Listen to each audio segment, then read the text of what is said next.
And it says I'm live.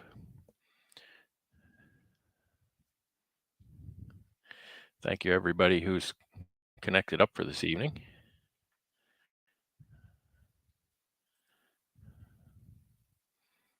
This is my first time doing technical duties for this, so please forgive me if I mess it up.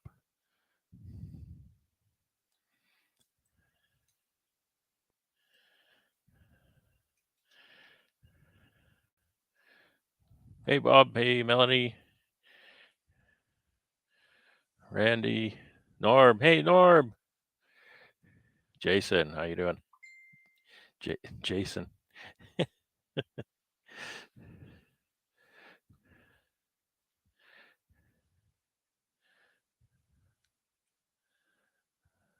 Okay, I'm seeing your comments. Thank you very much. I appreciate you coming in.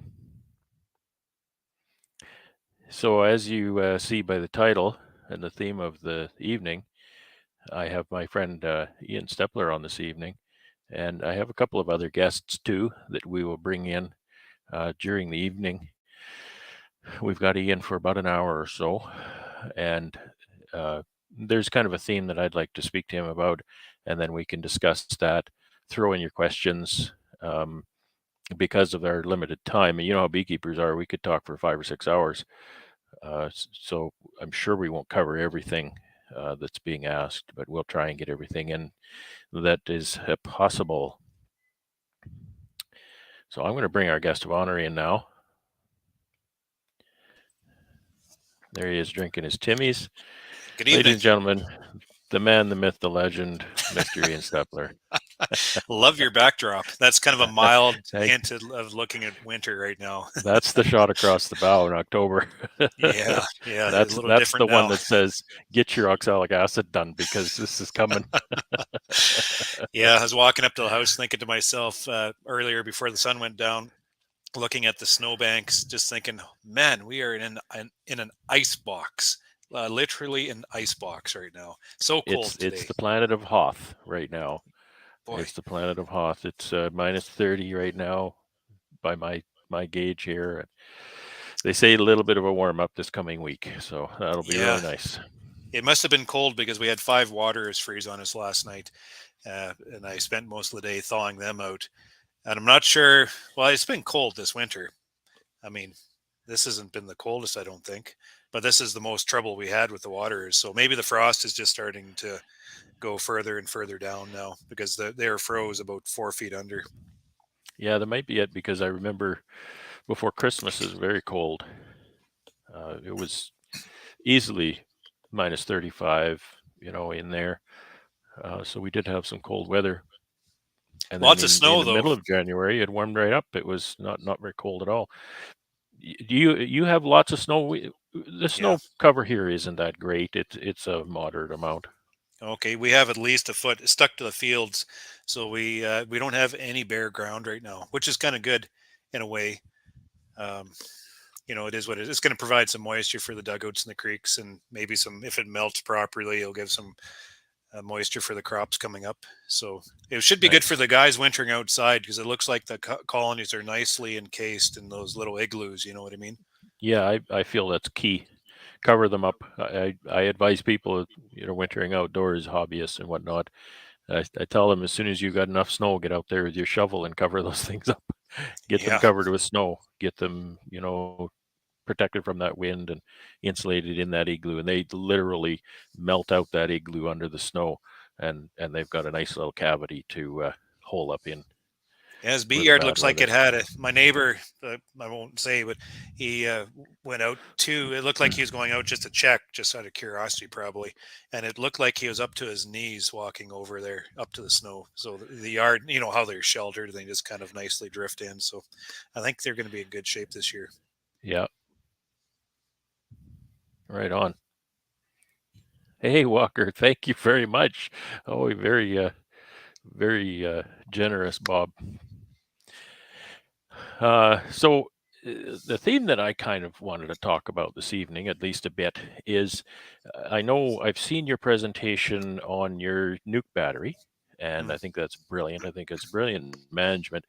and a great presentation. I'd like to kind of go back outside of that or before that and talk a little bit about the justification and the business sense behind deciding to do that kind of thing, raising queens, producing nukes um, for that nuke battery, making that cushion, making that self-sustaining reliance resource that you have. So I guess just talking about, I know you've talked to me in the past about how you could order queens in the past, and then that was a big stressful thing and all the headaches around that. But specifically, it's not just stress and a headache. It's cash out of your pocket, and so some of that and the related issues around that, buying all those queens and then moving that in house. Yeah, it's been something that's been developed over a number of years. This isn't something I implemented right away. When I got into the beekeeping industry, when I first started going into the commercial aspect of it, I think I more so adopted the template that was provided, like what was typically done, and that was buying queens, and if I had losses, and I'd buy package to recoup my losses, and I'd try to split best I could, and all this. It just there's a template put in front of me to do that, and as the years went by, I started thinking, well, it's because, and another aspect of what my whole thought process was, my other areas within the farm, and how the grain farm, we pour so much money into operations to get, just to hardly get enough back to cover our expenses. And the same with the cattle farm, maybe just not as much, but the same thing, putting so much money in. And I noticed within the honeybee and my honeybee enterprise, I was following suit with the same type of mindset. I was thinking, this is ridiculous. Why I should be focusing on cutting my expenses as much as I can, and maximizing the profits of the revenue that I bring in. And to do that, what I decided to do is to cut my as much of my outsourcing as I possibly could, and that being like buying in stock was one of them. Queens are very expensive. Buying packages are very expensive, and just trying to develop the system around keeping everything internalized, but at the same time keeping everything productive and moving forward. Kind of what I mean there. So is more so a sense of how can I take a model of beekeeping where you try to fit everything into 1 year. You get those early queens, make the splits, make the honey, everything's in the 1 year. How can I do that by making queens with our short season? Because we can't make our queens so early in the season. We had to kind of, the best queens, as you know, Brad, are made end of May into June, later on in the spring, just because of predictability of the weather and the variability of all the Right. drones.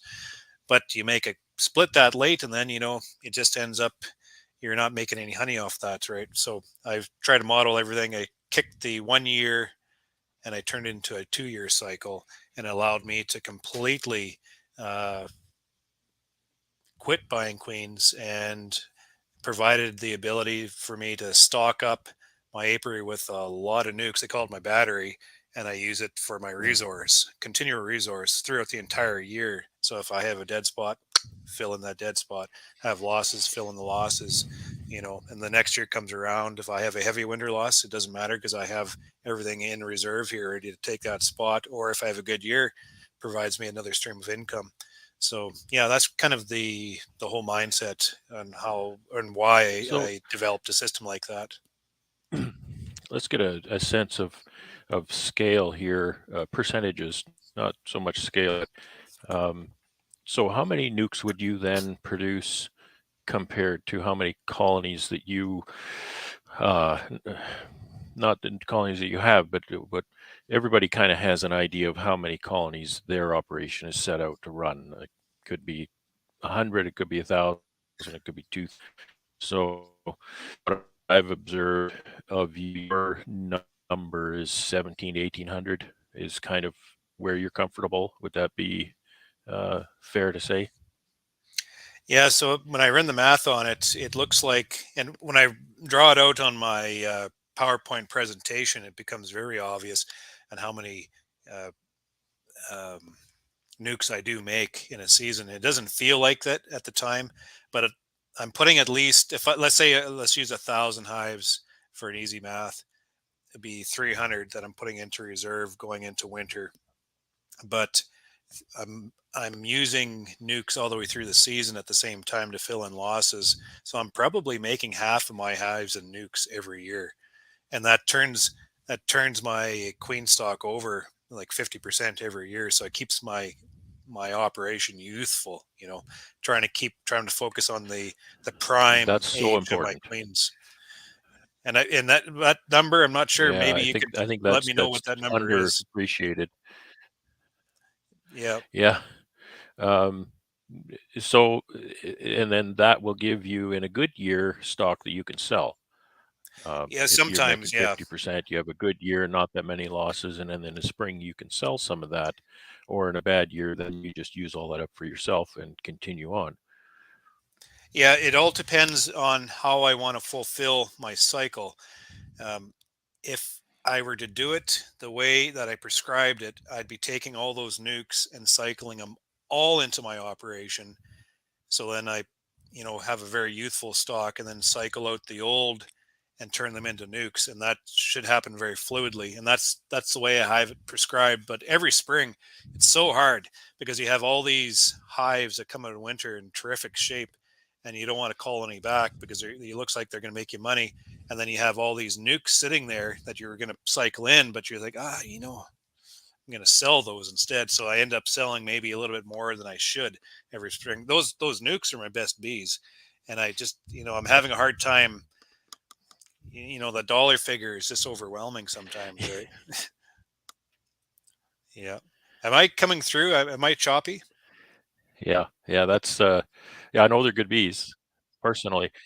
You're slightly delayed for some reason. So if I seem like I'm cutting you off, that's only because you don't hear me um, right away for some reason. I'll kick my kids off the internet. No more gaming for you. I'll see if that helps. So I'm gonna look at my picture stash here just so I can bring up a picture for the folks to look at to get an idea what we're going to be talking about here in a minute. So But the other fill in some advantage I time for find me. the other advantage I find with these nukes is it allows me to go through and make a really tough call on my colonies. Like when I'm going through, I don't like to pinch queens that are doing a good job because they could be superseded from last year, and I just found all that Yeah, just being a terrible waste. And I figured these are just masterful queens. I want to be able to preserve these girls. So then I go through though, and I do a very tough call, and I take out the colonies that are maybe just, look at you sideways a little bit, or maybe are just starting to fail. And I always had trouble pulling those out before I had the stash of nukes behind me because uh, they have a little bit of potential left in them, and you pull them out, it leaves a dead spot. You don't want to take a loss, but because I have the stash of nukes, I think take a tougher call, pull them out, turn them into nukes itself, but then I have another nuke, viable nuke to drop in its spot immediately, and it just helps me make that tough call and switching in that new stock a lot more fluidly. Kind of what I'm getting at there. absolutely. I know exactly what you're saying. It's so liberating. When I started raising my own queens, it was so liberating to say, I'm not going to put up with this, whatever it happened to be, and I'm just going to pinch this queen, and I've got another one sitting here in the wings. Yeah, It's just so liberating having that stash of queens, having that stash of news sitting off to the side. You can make those tough choices, and you can just build the strength of your apiary constantly because you don't. You get to the point where you just don't put up with nonsense from whatever colonies that are dragging you down, kind of thing. yeah, and you can't make a mistake It's that way yeah, either, because that way, like if you think you're killing off a good queen, oh, doesn't matter. You're putting a good queen in there anyways, but you're still using that resource to build that right. bee, the bee nukes to be used in the following year after. So that's kind of the strategy I use there. And the youth too. You mentioned youth, and I can't agree more that a youthful apiary is a successful apiary. You know, personally, I think that youth is even more important than breeding. I mean, if your genetics are decent, as long as your queens are young, you've got a winning combination there. Yeah, I So believe I've so. found what I'm looking for. So I'll come back here, and let me just quickly show everybody this picture.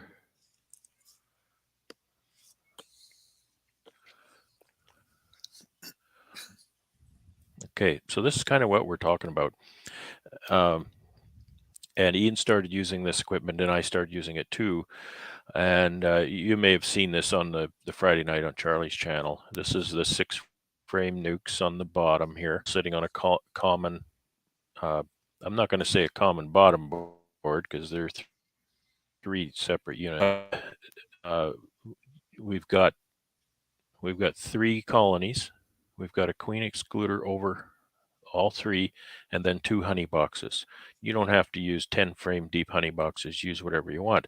The point is, these new nukes that we created in the spring will then create a honey crop the first year. So they basically pay for themselves the first summer, because some of them are going to die over in the winter.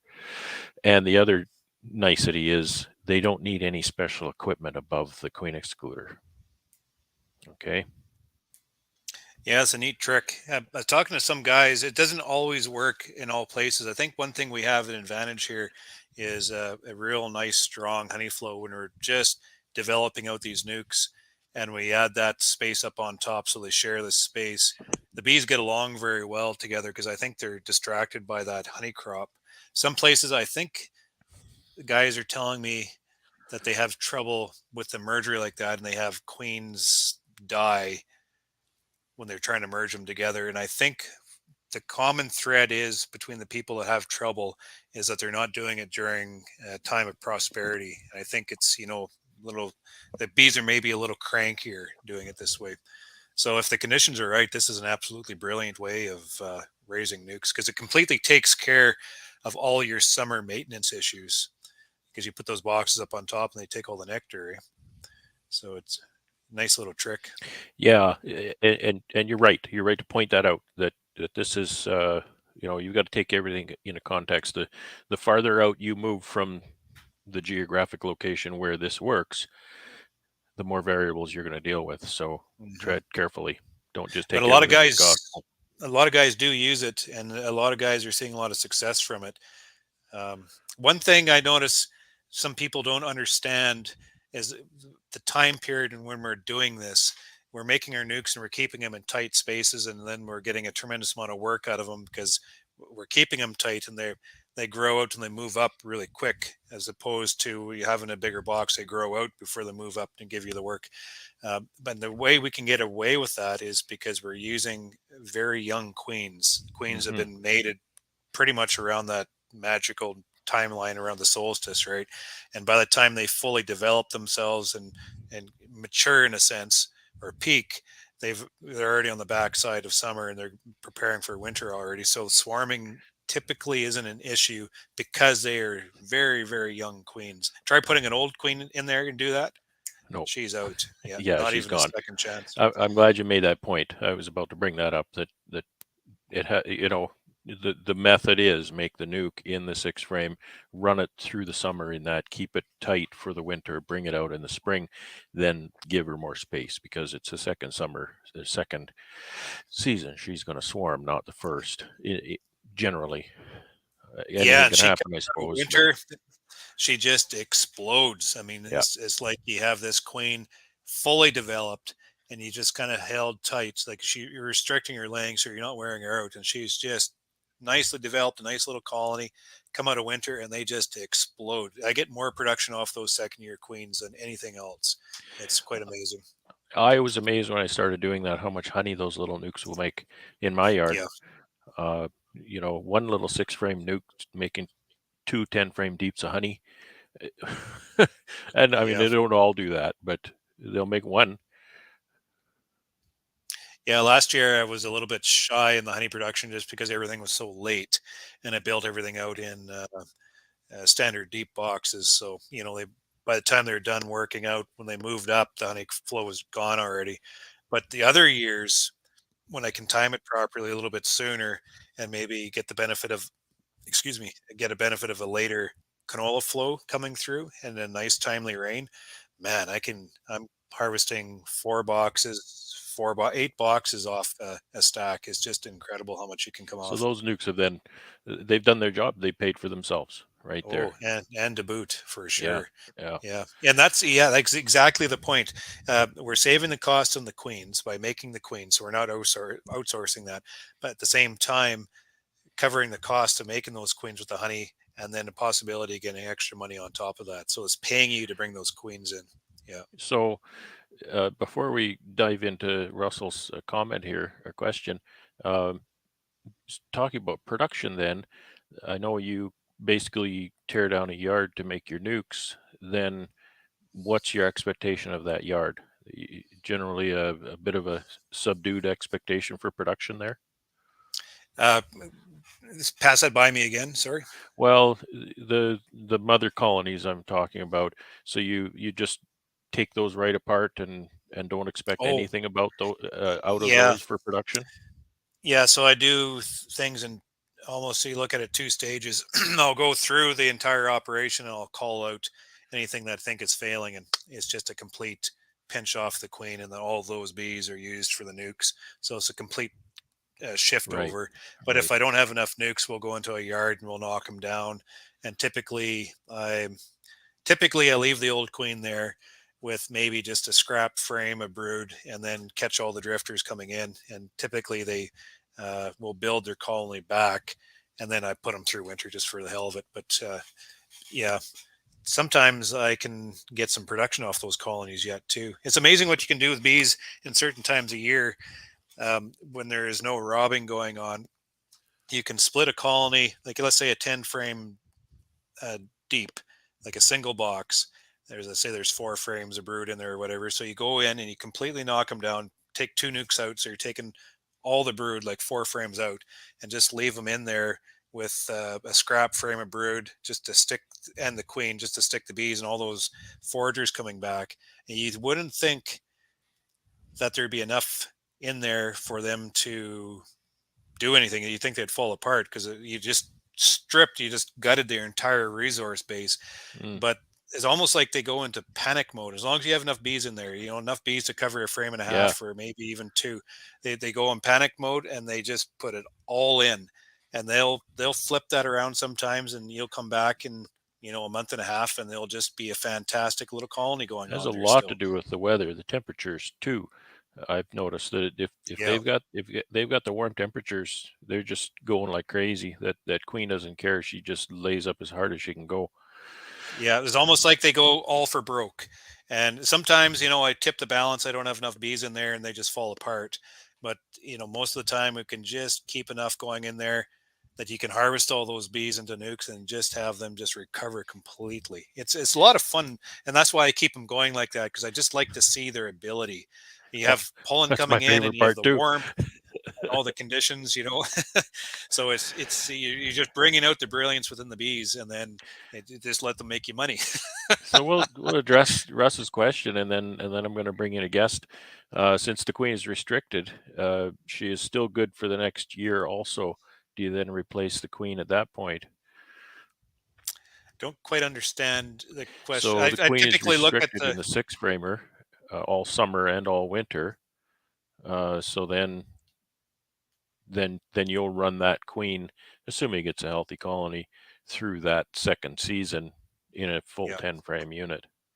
yeah, typically, and then you'll get into that third season, and that's when probably they're going to start failing, maybe, or you know, typically they requeen themselves too. There's a lot of queen replacements in their colonies. I don't think that beekeepers are quite aware of, especially running the colonies the way I'm doing it here, where I'm not requeening everything every year. I'm just kind of letting them cycle it through. Yeah, There's a you've lot of built requeening up a going. nice genetic strain for that. Like just letting them do that. That's brilliant. That's something that a pollination outfit would not be able to achieve, because uh, trying to move a colony when they're in the middle of requeening doesn't work. They're gonna be dead. So those guys need to have a queen in there, a predictable age queen in there, so they know that when they move that colony, that queen's not trying to replace herself. Do you see what I'm getting at? It has to Yeah, be a yeah. little more standard that way. You So a can't lot of guys in the interrupt that. south, no, you can't, not even a little bit. So I try not to move my hives. I try to keep everything as stationary as possible, just to allow them time to fulfill anything that they're trying to do. So I used to chase flows, but I don't anymore, because I just feel I interfere with the process more often, and I don't have to. So let's bring my friend James McNally in. James is a beekeeper, Grand Prairie, Alberta, and he's been keeping bees for 6 or 7 years. 6 years, I think he said. Mostly hobby level, and recently decided to step that up and go to sideliner. So he experienced a great season of growth last summer and the pains that go with. So welcome, James. Thank you for Good joining evening. us. Oh, my pleasure. Good evening, Brad. Good evening, Ian, G'day. and everybody that's watching. So great topic. And of course, I got all sorts of questions, as you probably get all the time. So one of the things that I think a lot of the viewers know is I was fortunate enough to use the same equipment that Brad and Ian use. So shortly when I decided to go to a sideline, I looked, reached out to Brad and found that equipment. So through watching your videos, Ian, and stuff like that, I've kind of started doing the same thing, but um, I'm still learning. I chased a lot of bees last year, Yeah. so um, but doing it that way. So that's one of the first things I did is I did make a bunch of those 6-way nuke boxes on those pallets, and probably watched your video. I'm going to say 12 to 15 times before it's like, okay, I think I know what he's doing. let's go. Let's go try this, right? So and you know what? Believe it or not, it was very very successful. But here's I think here's one of the things that I'm still not 100% sure on. So I've been raising my own queens here for quite a few years. I graft from some. Um, I took the plunge and I bought a couple breeder queens, simply because I had no stock up here. But how Nothing do wrong with you that. how do you select from your apiary the genetics from which you want to breed those queens and keep them going forward? What are the things that you look for, Ian? I use the KISS method. You're probably familiar with that method, right? Yeah, I'm the first S in there. I'm going to steal that from you. That's a good line. Yeah, I tried. You could sure put a lot of effort into selecting queens and providing some kind of this process to bring that, the brilliance out that you want to see. But I found that doing that, because our farms, like, we raise cattle, so we raise breeding stock, so we have pedigrees. We have pedigrees as far back as you can imagine to be able to track the lineage of our animals, and then we cross the lineage this way and that way. Everything seems to make sense in that aspect. But I found when I was trying to do that in the honeybee operation, I get into that second generation. I'm looking down there like, what am I seeing? This isn't what I should be seeing, right? And the reason is because there's so much diversity out there. Like queen mates with, I don't know. I was just listening to somebody talk. They said they documented a queen mating with 70 different drones, and Yeah. and you know, Yeah. if that's possible, even if they're mating with 10, the genetic diversity within that queen is so unknown to what we're trying to do. Like we can't see what's going on there unless we're artificially inseminating. Let So alone after I got control. or control, You can't so see, after let alone control. Yeah. I got past that aspect, I said, okay, I'm just going to leave it up to them then, and I'm just going to pick what I liked like to see within my bees. And I just kept it to just, flagging the colonies. Every time they made me happy, I put a flag on. Every time they made me mad, I took the flag off. And at the end of the season, you look at all the flags, and then you send Carrie to go do the secondary assessment, pick out all the pretty ones, and then bring it back to the yard. So that's pretty much all I do. And I found after I got into it, I started, like, I bought a lot of California queens, a lot of Hawaii queens, New Zealand queens, and they're all pretty generic, you know. And once I started my breeding program, got third year, fourth year into the program, I started seeing traits and aspects within those bees that I wanted to see. So they actually started working for me. And I thought, well, that's pretty cool. They started getting gentler. They started producing more propolis. They weren't as swarmy anymore. And I tend to breed for sustainability, like have them look after their own queens, supersedures, and that. I don't see that as a negative. I've seen them successfully switching themselves out all the time. So it's like, yeah, this is pretty cool. So if I was to say anything, just keep it simple, right? Got her. I So, love Randy Oliver's advice when someone asks him, well, what criteria do you use to select your breeder queens, and he says, well, first criteria is I never breed from a dead queen, so she she's got to be alive, right? So, and I think that what he's saying there is a couple things I take from that is don't overthink it, and secondly is if she's overwintered, then she's got a lot going for her, right? Winter is really stressful. It's a big equalizer, and so if she's going to overwinter, then that's a great trait. so a big And to equalizer. Do you think maybe that is what helps us select a good um, a good genetic line? I mean, does winter help us out up here a little bit by getting rid of the I weak? absolutely think it does, and I was going to add to add to what Randy said was you listen to that conversation that Bob Binney just had with Keith Delaplane. It was actually the first of two that he talked to him, and the overriding take home that I got from that video was genetic diversity is what you really want. He talked a lot about don't sweat choosing exactly what you think you want. Just flood the place with drones. Get absolutely as many drones as you possibly can in your mating area, and that will increase your quality of queens. Yeah, And I so think I was that's really something. happy to hear that because that's quote easy to do. I think that's something I want to spend more attention towards this season. Is maybe uh, drone saturation. Just after watching that video, I was thinking to myself, that is very easy to do. We could achieve that very simple, but just Yeah. by, promoting it a little bit more. Like the drones that I'm mating with my queens are the drones made from the last year's queen. So I'm always they're up. The selection of the drones is what I want to express, just to set up more promotion of that to get more drones up in there and flying. That was a really good interview. I enjoyed that That one. was I love that. That was absolutely gold. And the fact that nature takes care of a lot of that for you because weak colonies don't lay drones or not very many. So you have to have a certain level of vigor before you're going to contribute to the drone pool. Right. Well, I James, what think are you doing in regards to? Sorry, I stepped on you there. But what are you doing in regards to early promotion of the drones? Because I watched that video, then I yeah. thought exactly about what you are doing to get early drones coming in, and I can't figure out how you're doing it. Got her. Maybe explain that.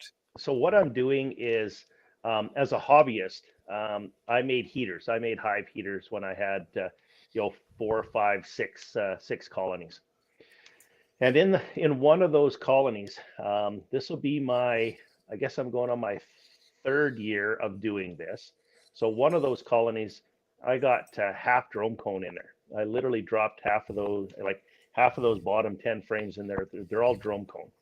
Okay, just hold on a second. So these colonies are outside and they're being wintered, right? Those ones were outside and being wintered.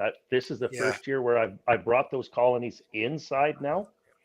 So, and in fact, I was just talking with a buddy of mine, Alan, there last night. We're trying to figure it. Okay, so normally what I'll do is sometime in middle to the later of February, when they were outside, I would crank the heat up. I'd start to crank the heat up 5 degrees, a couple days later up another 5 degrees, up another 5 degrees, and I'd drop a pollen patty in there, and I would drop some sugar water on top. I'd stimulate that queen to get her going. And I think I've got to bring them back out of the shed this year, because part of the key there is they need to, when you start feeding them that supplement, they need to be able to get out. So on the warmer days, they need to be able to start doing those cleansing flights. So you asked on one of those, do I end up with dead bees in the front? Absolutely, I do. I end up with quite a few of them, simply because I think the cold weather, they come out to try and do a cleansing flight and it's too cold. So Yeah. it definitely decreases the population. But what I found is it probably is confuses them, right? It could, but I'm not overly concerned about that, because I'm giving them everything they need. So I'm trying to give them that pollen patty. I'm trying to give them that sugar water, and I turn that temperature up, and that queen starts laying. So of course she's going to lay up the regular comb in there first. So she's going to fill that up, and then because that's there, and I'm giving them everything that's there. And I'm not sure, this is the part that I still haven't quite figured out, because then she'll start to lay up that drone cone with drone brood. And normally everything that I've learned up to this point, and part of the reason I say I don't understand is because usually they won't start laying the drones until they have everything else they need in the colony, a good sugar, a good nectar flow, a good pollen flow and stuff like that. But by doing it this way, I don't know if she gets confused or she just runs out of room and is bored and starts laying up the drone comb. Yeah, maybe you're forcing her on there then, right? Would it be just a forced lay?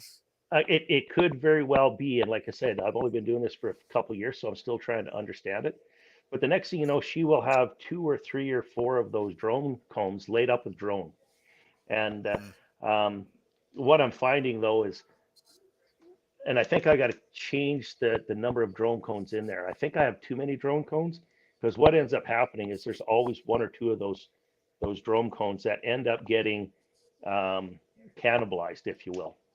So I think the problem I have is I don't have enough worker bees to support the number of drone cone that I have in there. So I'm still trying to balance that out. But what it does do is it gives me very, very early on in the season drones, a whole hive full of drones. And then what kind of gets me is the only limiting factor, which is really outside of my control now, is the flight days for the queens to go on the breeding flight days. So once I start getting those drones in there, now I start really watching the weather, and I haven't quite figured out how to predict the weather yet. But but that's kind of the deciding factor that's outside of my control now, is having those flight days for those queens to go and get bred. I have the drones, so like I say, that's kind of gives me a little bit of a jump. Like all of a sudden, I've had mated queens come back. I'm going to say at least 4, sometimes even more weeks than that, earlier than what I could if I was to do it, say, the traditional method. And that's a huge asset for me, and kind of key into the growth and everything that I've been trying to do up here. The queens that I've been getting too. See, one of the things that I can do is I can select a little bit now as to the drones that queen is breeding with. So I kind of limited the gene pool, if you would, by doing it that way a little bit too. So I'm still learning it. I still have to refine it, but it's definitely been working well for me. That's awesome. Let's invite my third guest, the 4th member here.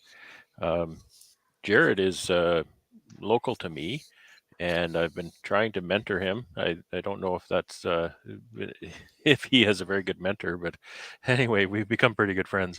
Jared, I want to draw some parallel. Jared and James are similar place in their journey. They went through the big expansion, no drawn comb, and lots of swarms last summer together, even though they don't live near each other. And the differences are Jared hasn't kept bees as long. James has kept bees longer as a hobby, but Jared has bigger aspirations than sideline operation. So we'll bring Jared in here and say hi to him. Hey. There's the man. G'day. Hey, how's it going, Ian? James? Brad. Good. Thanks for having me on. Good. Big fan of your work, Ian. Watch lots of the videos. Learn lots. Yeah, I just want to thank Brad. This is my it's my third.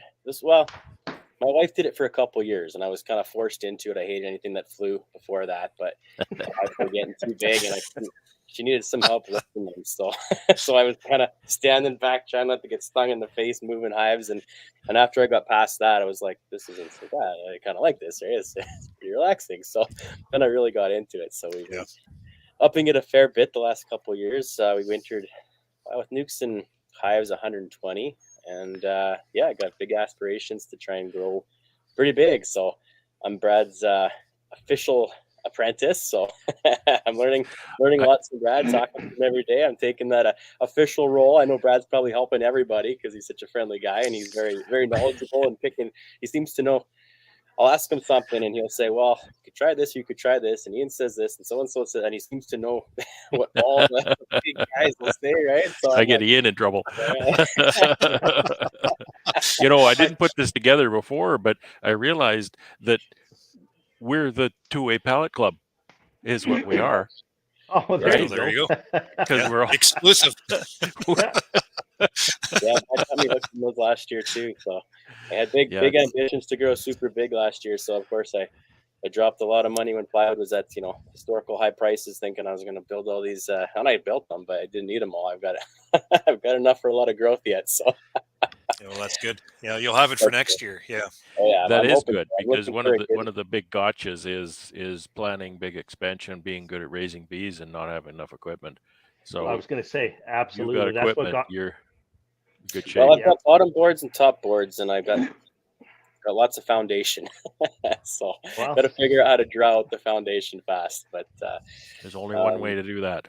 Yeah, I was watching Ian's video just the other day. It was called "Single Hive Management Explained," and it was like a aha moment on everything that kind of was trying to piece together from last year. And I love that idea of. I was trying to think I was watching some of your videos before of how to take that double up like the resources and take that single brood to a double brood for a short amount of time and bring it back down again, and that just really. A lot of stuff clicked there. And I guess what I sometimes I get too sidetracked and I skip through things and I miss little things. I'm too short attention span, I guess. But that second when you drop it back down to or not when you do the splits and then you right away put another hive on top just to give them room, and that was like an aha moment for me because I probably chased 20 or 30, like literally chased them around the yard almost with hives above my head open. They'd cut. It was a gong show. I'd be sitting there and there'd be one on the fence, and then I'd be doing my bee stuff, and then 20 minutes later there'd be another one. I'd be like, he's not lying. I was there, and that was happening. My phone was ringing all summer. It's like, oh, Jason Swarms again. I wasn't quite that bad. I drive out to the apiary and it's like, what's that in the trees? Oh crap. I'd be in the yard and they'd be like, what's happening? Yeah, putting that second box on is really important because we go through our work and we don't get it right. We try to get the split right at the right balance, but you're always, if some colonies are a little bit too much, or maybe the guys split a little bit too hard. And by putting that extra space on there, I find it just buys a lot of forgiveness. So the bees, if you didn't split them hard enough, they have a place to go. So then you can follow up after and then skim them down. Then you notice the one beside it, oh, damn it, we cut them too hard. So then you can drop some of that into there. So it just helps buy you a little bit of leeway so then you can get through again to help even it out. I look at it as like combing your hair when you're trying to split a colony. You can't split it all at one time.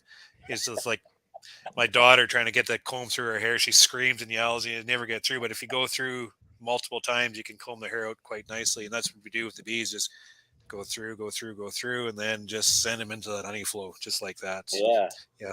It works when it works. Question I don't get the hair analogy at all. Can't relate, AJ. Or how about this one? When you're shoveling snow, you do a little bit at a time. You don't do the whole thing at once. There you go. Share something. Yeah, you understand the analogy there. I got it. Yeah, I really hit home for me on that one. I feel left out all of a sudden. Oh, that's a good one. Priceless. So Ian, we have a special What? question for you on the screen. Can you see it? Yeah, When you my wife gave me the gears the other day. She thinks I need glasses, and I think I might have to Oh, agree okay. with her. Well, I'll read it for you because I got a brand new bionic Yeah, eye here. yeah, you do. You're part. Yeah, Yeah. So if you Ian, wouldn't mind reading that. when you tear down a yard into nukes, do you move them to a special yard of their own, or are they in amongst your production hives? Yes, Brad can answer this one too because he has a different perspective on it. But as a rule, I always move things to a separate yard. Just I have a lot of yards, and as always, you put together the nuke, you're going to have the demographic of all types of bees in that nuke typically. So I like to take that whole demographic and let them, start somewhere else and keep intact, not have some of those bees fly back. But Brad, you follow a different strategy because you are more um, centralized, right? Yeah, I don't have as many yards, and mostly because I'm lazy. Uh, well, it's a little different because when Ian takes that yard to split down into nukes, you go somewhere. You go to one of your yards to do that, right, Ian? So you may go Yeah, a mile, you may go 10 miles to do that. yeah, And I that's don't. right. I walk to my backyard. So I literally walk to the apiary that you see behind me, and I make my nukes. So then what I do from there is I just put them on. I'll make them up into 4 framers, 5 framers. I'll put them on a pallet, grab them with my little tractor, and put them in my honey house building for 2 nights. Is my rule. Let's see, 2 nights. So I leave them in there for 2 nights. They forget where they lived, and then I can bring them back to the same apiary in a new spot, and they seem just fine. So it's just 2 approaches to achieving really the same thing. You So I find you want don't get a lot of drift back because of that. The 0, 2 nights is enough. Yeah, that's pretty 0, cool. and I don't think 2 nights. You may get away with, 1 night and the rest of the day, but I figure if I'm going to leave them the rest of the day, it's the night that's cool. So the night isn't the difficult part to leave them in the building. So I just leave them in Yeah, the building. I'll bring them out. I'll try to bring them out in the morning so that I'm not setting them out and opening the door on a nice sunny day for them to forage. And I think if I did that, I'd probably have a lot more drift. But I they're did pretty that one content in time. there. I made a split. We pretty hard split. It was a truckload of bees, and it was going to be cold that night, and I knew that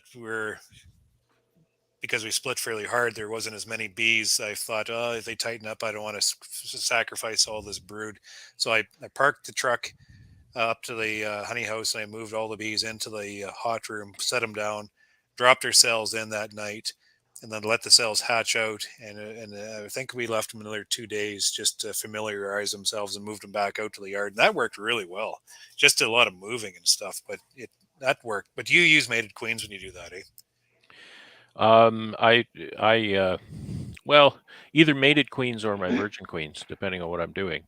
So I'll bring them out. Like they're queenless when they go in, they're queenless when they come out, and then they'll Oh, get you're a not putting queens in the shed then?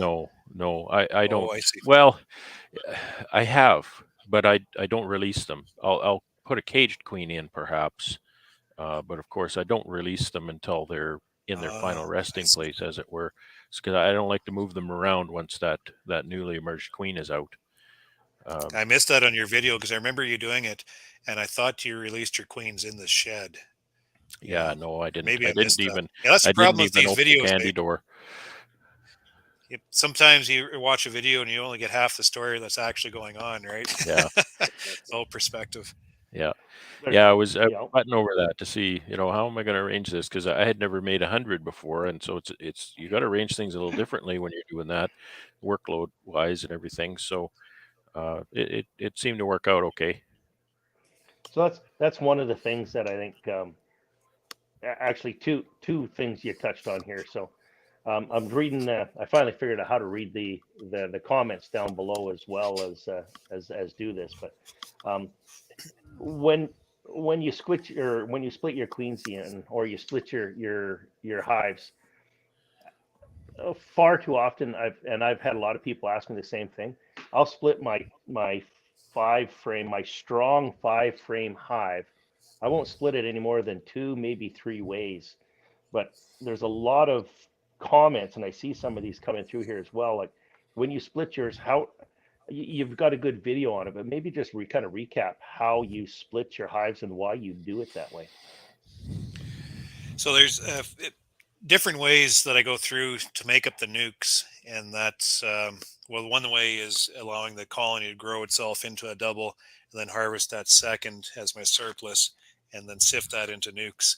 And when we're doing that, we go through and we count frames and basically just transfer what we need in the nucs and take them away. So as you know, our rule is 2 frames of brood, utility. Utility is like that in between brood and honey and stuff, and then for sure a food frame, always a food frame, and probably an empty or a foundation. So we just make them up like that, and depending on how much those hives want to give to me that day, that's how many nucs we make up. So we go through that way. So that's what we do in the first round through the split, as I call it. And I call it the split because before what we used to do is just simply take that top box away and drop a queen cell in there. But now we're thinning that out a lot more to make up more colonies. If we're not making up enough colony or enough nucs because the split hasn't given us enough, then we'll come down and knock down a yard. And when we do that, it'll be exactly the same thing. We'll just go through. And my rule is 2 frames of brood, utility, and a honey. So I never stray off that. Last year I did, though, because I had so few resources and I really scraped the bottom of the barrel just to try to keep my momentum going. So we cut back those 5s to probably a brood frame, and that was a delay in development as it went down, and we lost maybe 5% or so just because we tipped the balance the wrong way and didn't catch them. But when you put 2 frames of brood in there and a good shake of bees, they're almost bulletproof. Well, and I think that's what a lot of people miss, and you know, from some of the people I've talked to, is if you split the hive down too far, it's too weak. And Yeah. if that new colony succeeds, it's going to be extremely stunted, if you will. Like it is going to be really, really slow. So yeah, it could be lights out for them too, because that population threshold, you need the number of bees to be able to cover the comb, to be able to allow the bees to raise the brood, bring in the resource, you know, and take a step forward, not just maintenance, but a step forward. So there's a number of bees that need to be in there to be able to advance. And if they're just on the threshold, they start falling backwards. I mean, disease can set into those girls pretty quick, and then it's, you know, that's no good. So you got to make them capable, you know, when we're going through, except for last year, you know. Bob put a thing up there. He says, by some people, he means me. Yeah, Bob's had some challenges. So he's not the only one that's asked me that question. So, you know, and that's what I've been trying to tell people. Like I did a lot of splits last year, but one of the things that I did do is I would assess the hive first. And if the hive's only big enough to give me 1 frame of brood, well, I'm off to the next one. I'll take 1 frame of brood, but I don't sacrifice the initial hive, and I won't make a split that is too small, because I found all I really did is I just threw bees away. And that's a concept that someone asked me about the other day, and I realized that maybe there was a little bit of misconception as to what's going on. And if I can paraphrase, Ian, what you were describing is you'll take an entire yard, and then you look at that whole yard as one unit, as far as bees and brood. So you can take that bees and brood from a number of different colonies, and you take all of that resource as one pool of resource. It matters not where those bees and brood end up. You can take 1 frame from one colony, 1 frame from another, a shake from a third, and a shake from a fourth. You make a nuc. It's just that the nuc has to be, like you say, the nuc has to meet certain criteria. And as James said, the colony you take it from has to meet certain criteria. So if they can yield 1 frame, that's all they yield. If they can yield 2 or 3 frames, that's what they can yield. But you use that then as a total resource then to split that up into whatever nucs you're going to make. Yeah, it's very important to protect the mother colony. Like that's my focus, is to ensure that it is the strength that it needs to be, and we never take more from that than that they can give.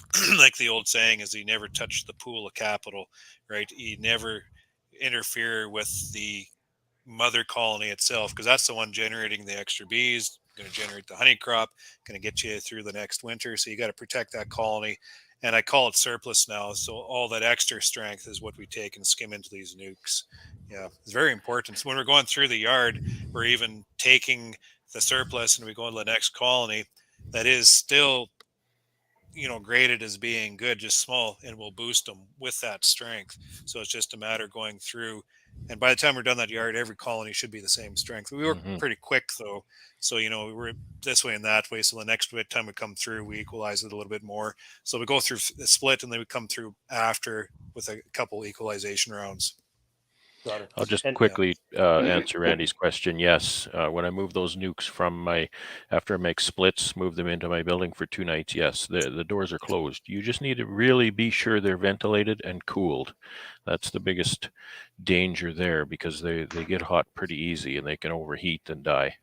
So you have to be really careful that way. Ian, when you're Man, making, I just want to get beekeeping right now. It's just I know, like, me too. I want to go and make there's splits right snowbanks out now. there. I'm I was seeing the so guys happy going to to the California fields, and I'm just like, I want to get out there.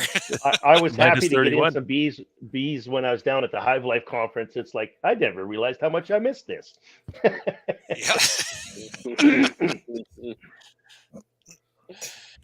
yeah. What were you going to say there, Jared?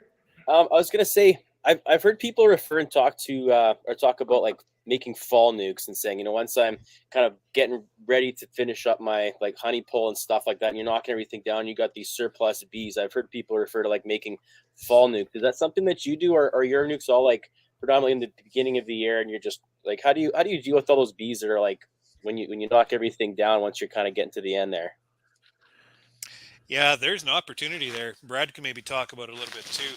At our convention, show up to our convention, because Lloyd Harris on the second afternoon, I think it's the Saturday afternoon, he's going to come. He's going to speak specifically to that, where he's put together modeling to show us that we have a lot of unemployed bees on the back half of summer. Typically, they aren't bringing in a honey crop because there is no honey crop to bring anymore. So they're just kind of lounging and eating and just getting in the way and just not useful. So his argument is take those bees, and Phil Valtus is another guy that does this. Take those bees and put them into a box, drop a queen, and get them going and make them productive. Put all those bees to work. And you need to get your timing right on that. It helps to have a pollen flow later into September to make it work. You got to make sure you feed them. And you need a mated queen. You don't have enough time to drop a queen cell in August. It just time out. By the time they start laying, it's too late. So if you can get everything set up in the middle of August with a mated queen, get around maybe 2 rounds of brood in there, it's a fantastic way of doing things. Guys will actually go through and split their whole operation in half and just do that. New queens, get everything nice and young and small into the shed and see what comes out. So look into that, but dabble with it. I think, Brad, you do a little bit of that, right? I wouldn't say so. I've tried to dabble, but it's never a good time. I'll tell you. You know what that time of year is like. It's like, oh, well, let's make some splits now. Yeah, no, let's not make some splits now, because you've got a lot of other things on your plate. So I'm certain I seen a video of yours where you did do some of that, or maybe it was something else. The only thing I did that would be anything like that would have been, in 2021, my queen rearing exercise went very well. And so I was getting new mated queens out of the shell in August. So I was making splits, and honestly, between what I call my resource nucs and my hives, I had brood and bees coming out of the yin yang, and I would just I remember one split. I made a split in a 10 frame box. I put 10 frames of brood in that and a mated queen, and let her go. So that's as close to that as I've done, just trying to use up my newly mated queens from that summer. That's what I'm thinking of then. Yeah. I've got another question for Ian here. If someone's in a spot, and like I remember one of your a few of your videos, you always talk about build your bees and buy your equipment, and that balance of like, you know, the other stuff in life too, the family life and all that stuff, which is really good. Yeah. If you know, someone like me, or you know, anybody else who's like looking at who has like, you know, another job and really wants to take this sideline to like a full-time eventually, and move full-time, and not really concerned about a honey crop for, you know, a year or two and having to like, you know, rely on that as an income, are there different ways that I can balance or manage or do things that a typical honey producer wouldn't do, because I'm not really chasing the honey crop as I'm trying to grow my operations? Like, are there changes or things that you would recommend or suggest for somebody who wants to like maximize growth but not push things too far where I'm like sending weak hives into winter either? Yeah, if so, you're looking for maximizing your growth, not so much on your honey crop, because you Mhm. have a lot of work as a day job that you got to protect. But your idea is to transition away from that day job into the bees that you're building. Kind of, are you talking Mhm. like a transition period like that? Yeah, I guess so. Yeah, like I'm a teacher during the day, and I've got another side business. Carpet. I got a bunch of stuff, but I love the beekeeping. It's kind of my favorite thing to do, right? But I'd like Yeah. to get to a point where I can kind of rely on that a little bit, maybe just more, or only even. I'm not against this. Balance of I time. said I Yeah. want to be careful. Like I don't grow too fast and end up with 500-600 hives in a couple of years and not have the experience. Like maybe it's not a good idea, you know, and then it all dies and I've got nothing, right? But I mean, are there different things Yeah. that Well, someone? that is the risk of the business. Even professional multi-generational beepers last spring, you know, losing 90% of their stock. I mean, that is a reality that you'll have to, you know, probably realize some days, shit, they're all dead. Know what you have to do with it, right? And the longer you're in the business, the more familiar you get with those feelings, and you just deal with it. But you deal with it in certain ways to be able to manage. There's a lot of different ways of managing risk, and we could talk about that later too. But um, so what I think you're getting at is you're wanting to transition some of your day job and other type of work into more of a beekeeping type, and that's a tough one. Guys ask me that all the time, and I don't really know how to answer that other than just examining your own facility and your ability, right? And what do you actually want to achieve, and what is your lifestyle? There's all these questions you got to ask about yourself and what you want to achieve. So you put that goal in mind. Let's say a 5-year plan and a 10-year plan. So what do we want things to look like in 5 years? So they can kind of put things together for that, and then look for that 10-year plan, which involves a little bit more forward thinking, and then try to achieve that, and then fill in the blank all the way through. You're trying to minimize your work with the bees by minimizing your honey. I don't know if that's the right thing to do or not. I wouldn't say like minimize The the way risk, I look at it, but just more like if I like, are there ways to like more aggressively grow, I guess, a little faster if I wasn't as concerned about honey? Not that I don't want honey, or the work yeah. necessarily. I don't mind the work. I don't mind the work either. The long days. I'm just saying, like, are there different things that you could do, an extra split or different things like that, or is that getting too risky, too aggressive, or you know what I mean? Yeah, that might be getting a little bit too aggressive just for personal ability and your facility. Like if you had $1 million in your bank account, that'd be a different situation, right? Mm-hmm. You know, Right. you could just drop it into a honey house and extractor and just kind of grow into it like that, right? Mm-hmm. But in the way that you're building 120 hives, 120 hives is an awkward size because you're at the point where I think someone else is commenting on this. The old saying that you're at the point where you're too small but too big all at the same time, right? Yeah, I'm You finding don't that. have, Yeah. you're not big enough to be able to have the equipment you need to be able to make the equipment, the work efficient, but you're too small, right? Mm-hmm. And you can't sustain operations in that. So you almost have to invest. Yeah, I really don't know how to answer that other than you have to answer that question yourself. If I were you, Yeah. I would take your business and grow it as if you were going to manage that business as a full-time operation. So you 100 hives, Mm-hmm. produce a honey on it because it forces you to invest into the facility to Gotcha. manage that volume.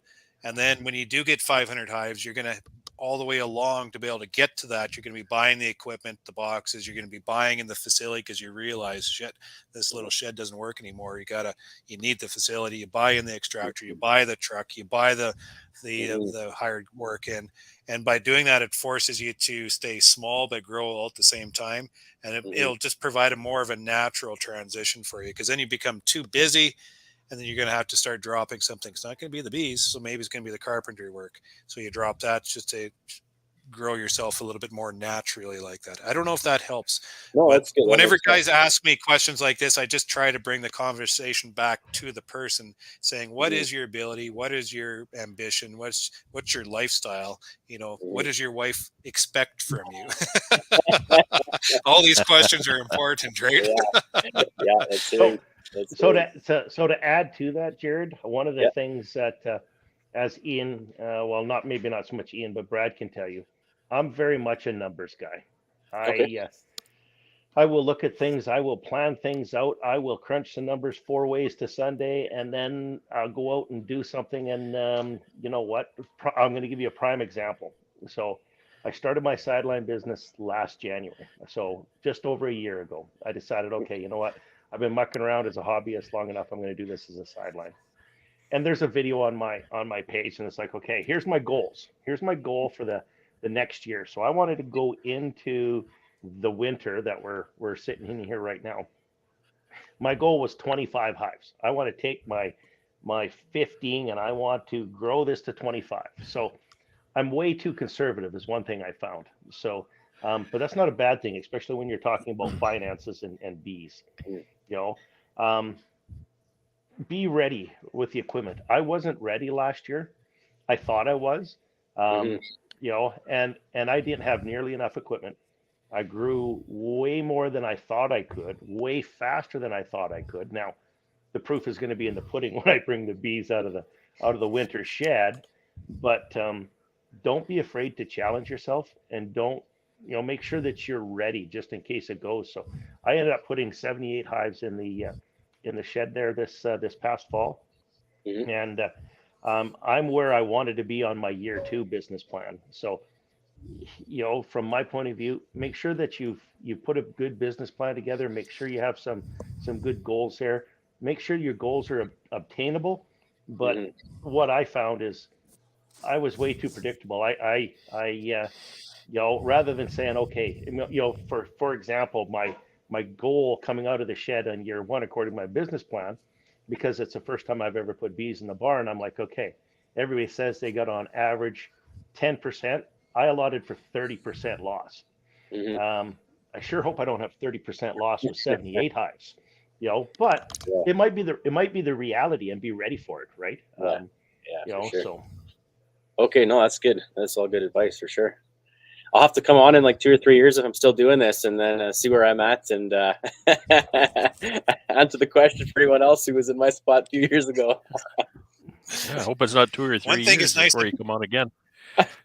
One thing that's nice about beekeeping is making money. Right, that gets us through the tough times sometimes, because you just see the opportunity and you're able to grab it. So producing a honey crop, or building those nucs and selling them, and just taking that clutch of cash in your hand, that's a motivating factor I think you need to be able to hold on to and realize. So I'd advise you to fulfill their full development, and then get everything you can off them as you would. So but I know, I mean, maybe the other strategy is appropriate too, where maybe you can hold back the investment a little bit, build up your colonies up to 250, and then drop a lot of cash into making a bunch of boxes up too. So there's nothing wrong with that either. It's like, you can cut them back in strength to produce a smaller honey crop, which will manage your workload, which will allow you to have your day job and just maybe have everything all at the same time. So there could be a balance made there too. There's nothing wrong with that. No. Buy your wife a bee suit. She's the original beekeeper in that family. She knows what she's doing. So, she took the course. I haven't taken the course, so Every There time you I'm like, go. well, Brad said, she's like, Brad doesn't know everything. She's gonna show up here with an axe one day. Yeah, I was There gonna she say. is. Yeah. Yeah, my wife and daughter here just in the last month is like, well, you know what? We're not going to see you very much, so we better get a bee suit, and that's the only way we're going to see you. It's like Yeah. done. You Yeah. know? So yeah, I Well, said I wasn't going to well, have a whole bunch of staff, and now I got two. well. My wife realized in this past summer that that she didn't have to get dressed from head to toe every time she wanted to come out, and she ended up basically wearing a veil and gloves and working the bees, Nice. and it was really nice that she could get that comfortable. Nice. Yeah, that's pretty Do good. you, My wife is finally not deadly allergic to bees. oh, there It's you That's been go. sure good 19 news. years. Yeah, when she was pregnant with her first child, she got stung in the honey house working, and her body. I think the woman's body chemistry is changing it when we're with child, and with the Very much. sting, it just went the wrong way. And then she was deadly allergic to all these years. So we actually bought a camper, and we moved her off the farm to the lake through the summer just to get away from the Oh, wow. situation. And she didn't mind Wow. that a whole lot, Yeah. but just what we had to do. But she went through the last 4 years of venom therapy. It took 4 years and a lot of money. But now the doctor's giving her the stamp of approval. You're cured. So Nice. she's been out a few times helping, and she's gotten legit stung, and she hasn't died. So that's good. Yeah. I have Oh, another that's good. helper, just like you, James. So, do you graft or anything, Jared? Do you graft or do you still buying queens? Or? We tried last year, and it was a fun experiment, but that's all it would kind of was. And then Hey, it's a start. It's a this start. year we're gonna put like a lot of focus. So I bought all the stuff. We went through a couple rounds. I mostly got my wife to do it because I couldn't get like my little stick thing in there and dig out the little larvas without killing them. But we did a couple rounds and it was okay. And this year we're going to put a lot of emphasis on making sure to do that, just to try and go through the process. I have everything I need to do it, and that's going to be a big emphasis this year. That's why I was kind of asking about those fall nukes. I'm wondering if I can hopefully maybe have some luck with this. Is there a way to, like, if I have kind of keep doing queens, and even if I'm just kind of doing queens more because I'm just practicing and learning and going through it, is there a way to like take those fall bees that are sitting on the hives and like put them to use somewhere, right? So I'm really looking for forward sure. to Lloyd's Opportunity. presentation at the end of the month. You got to be there, Jared. Yeah, that's at the that's in February. Yeah, last weekend. It's last I'm Saturday, envious. 25th, Yeah, I think. that sounds good. Yeah, Lloyd Harris. I base everything I do on his work. He's an absolutely brilliant fellow. You talk to him, and you talk to him, but he's up here thinking about two other things while Yeah. talking at the same Yeah. time. And it's Yeah. just so hard. But he just has so much knowledge that he wants to convey to you, but he can't. Right? Yeah. but he does it in graphs and modeling and all this kind of stuff. So I want to put a can't little wait to see him again. I context haven't seen him here since COVID. for everybody who's watching. Like we talk about Lloyd Harris and people, well, who's Lloyd Harris? He isn't very high profile, except when you read the literature of honeybee research over a lot of it was in the 70s, I think 80s and whatnot. You'll see his name, and we're so blessed. Lloyd lives he's Portage la Prairie area, right? Maybe an hour and a half north of you, Ian. And he's actually a member of our association. And you've all probably seen Lloyd's work, because if you see you look on Randy Oliver's website and you see that very colorful graph that shows the populations of the different aged bees in the hive over the 12 months of the year, and it goes up and down, and the amount of brood and all that. Well, Randy made that graph, but Randy made that graph from Lloyd Harris's data. Lloyd Harris gathered all of that data for that graph. So that just gives you some context of who Lloyd Harris is, and that you've likely seen his work in that. I actually bumped into the student who did a lot of the grunt work, counting and painting the bees. Her name is Julia Common. She's from BC. And I was, in my presentation, I was talking about this. And she come up to me after the presentation. She said, "You realize who did all that work, right?" And I says, "No, it's probably Lloyd." "Nope, that was me," she said. Taking every bee out of the colony on a 10-day cohort. I think it was 10 days. Painting every bee and counting brood is just an overwhelming task all the way through the A year. lot of work. I just can't believe. I've seen Lloyd's data set, and it's just a tremendous bunch of numbers, So I thought I was crazy painting every cell on a piece of foundation so I could get to that. I couldn't imagine painting every bee in the box, you know. yeah, every 10 days too. Oh, the farm boy and me would have lifted the lid with a spray can. Done. Project is over. Exactly.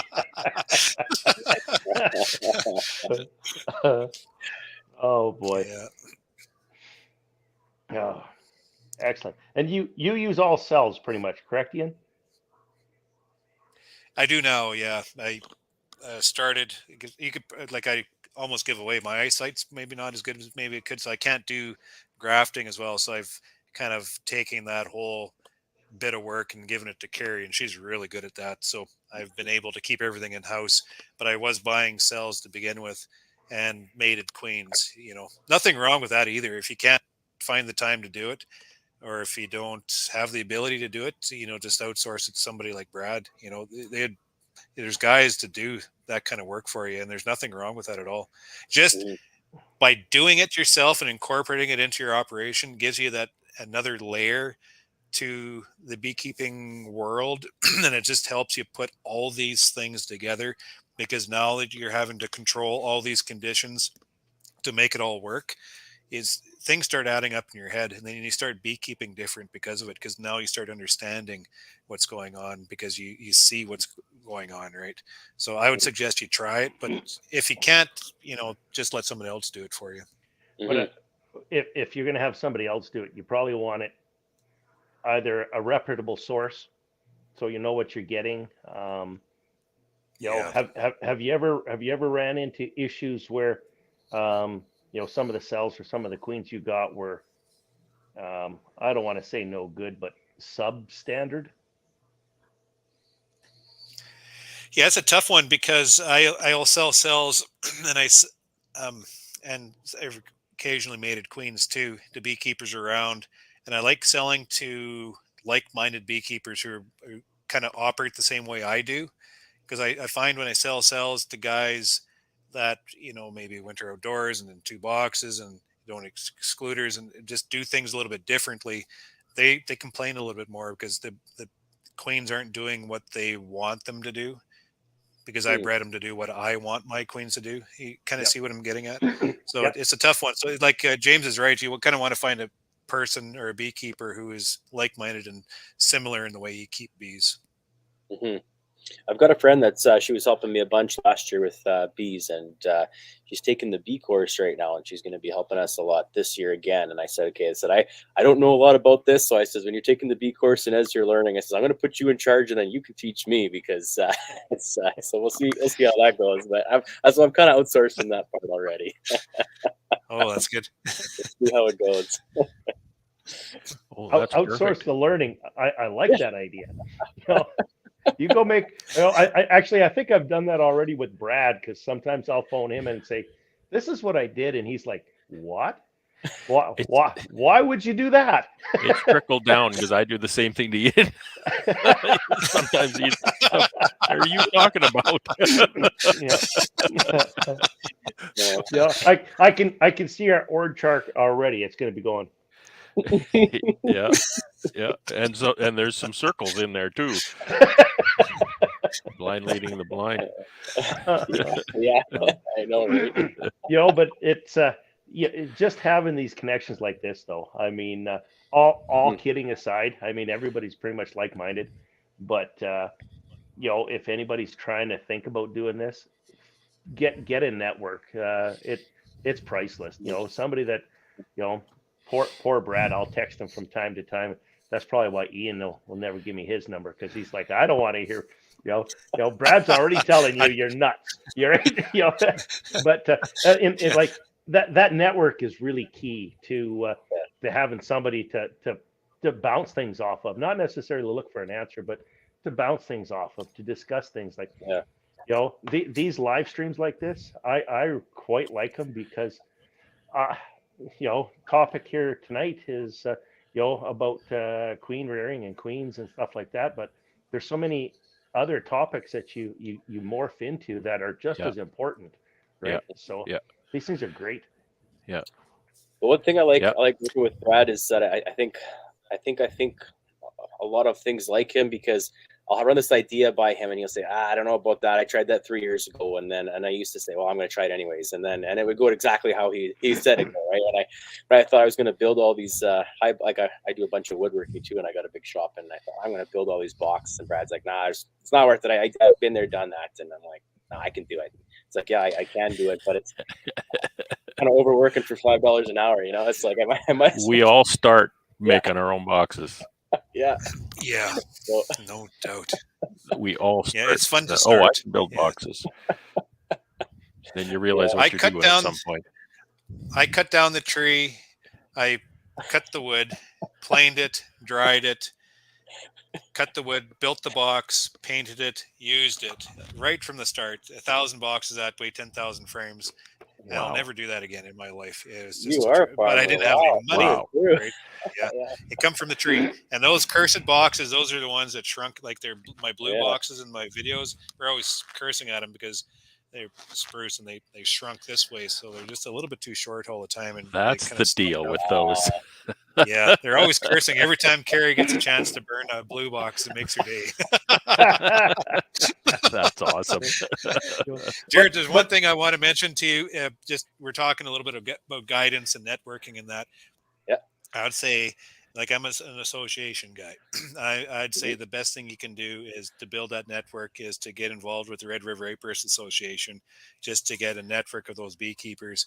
And then, as the physical aspect of beekeeping, and then once you make this into a business, you start wanting to hear about the issues and the business around the business. So then get involved more with the Manitoba Beekeepers Association. It gets you directly connected with the business side, all the business issues of the industry. And that's very important. That's something I've did right from the start. Has probably helped me more than anything else, is to build that network, because you're sitting in that room at a convention. Just show up once or whatever, or go to the meetings and sit in the room and just look at all the beekeepers there, and then just emulate the beekeepers that are successful, because those guys are doing something right. And then most of the time they won't talk to you, but just pay attention to them, and eventually you'll get little nuggets off them, little bits like that, and you just they'll guide you without them even having to do anything for it. That's great advice. That's what I would say to that. Yeah, I've always found that weird. Is I'm always trying to network with people wherever I can, and I always find it's funny. You'll talk to 20 different beekeepers who've been doing it for 20 or 50 years, and they'll all tell you totally contradictory things, and it works, and you're like, okay, right? so yeah, that's one of the that can be problematic too. And then you realize that there's a reason for that, because there's so many variables, and a lot of those reasons are people ask me stuff, and I always go back to the one question: what's better, wintering indoors or wintering outdoors? And that one is one of the more obvious, but the answer to that is what's better is the one you want to do. Because so many of the answers to the beekeeping questions you get are, well, that's up to you. What do you want to do? Well, what's the best feeder? Well, it's the one that you'll put up with, because none of them are perfect. It's different for every beekeeper and every management style, and I think that's important to know, because of all those different answers that you get.